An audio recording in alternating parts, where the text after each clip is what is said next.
ang aking spelling ng pangalan, pero hindi po ako Kapampangan. Ako po ay Batanggenya. Sa mga taga-Batangas po dito. Hello. Okay.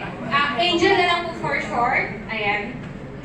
Thank you first kay Amos na invite po ulit ako dito pang second time ko na sa Mega Season.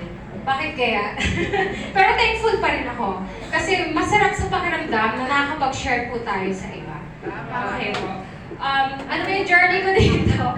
Tagal ko na po dito since 2019. 2019 po ako nag-start kay Synergia pero hindi ko po siya tinabaho. Kaya lang po ako napunta kay Synergia kasi po gusto ko pong sumayaw sa ABS-CBN Vertis. Ayun po. May pa-event po noon si Synergia. Mahilig po talaga akong sumayaw. Talaga ngayon ako ang hilig ko since nung bata pa ako. So bago ko dumating sa Synergia, konting background po. Hindi lahat pinanganak ng mayaman. Tama. Pero hindi lahat pinanganak ng mahirap. Pero andun ako sa pinanganak akong mahirap. Di ba? Ganda lang. Char! Mga lang, Chris. Char! Pero okay ang damit. I mean, ibig ko sabihin po, pinanganak po akong mahirap, kaya nangarap po talaga ako ng mataas. 11 po kami magkakapatid. Grabe.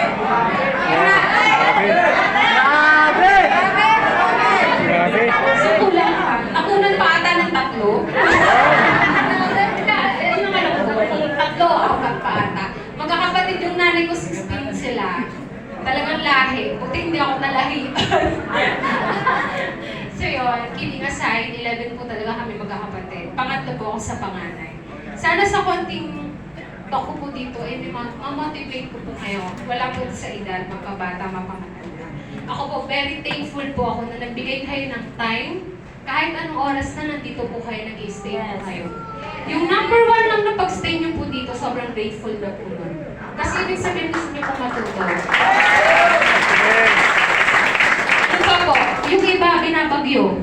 Baha ang daanan, walang masakyan. Pero mas pinili nyo pumunta dito. Yes! Yes! Yes! Palakpakan nyo po yung sarili nyo.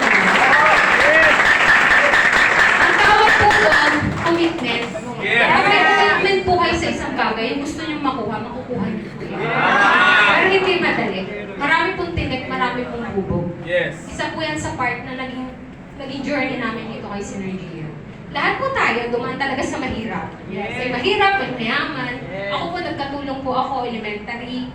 Naglalako po ako ng mga talong, ng isda, para po may mabaon. So, i-short na lang natin. So yun po, talagang sobrang hirap ng buhay. Pumunta po ako dito sa Maynila, na masukan po akong katulong para makapag-aral po ako ng high school.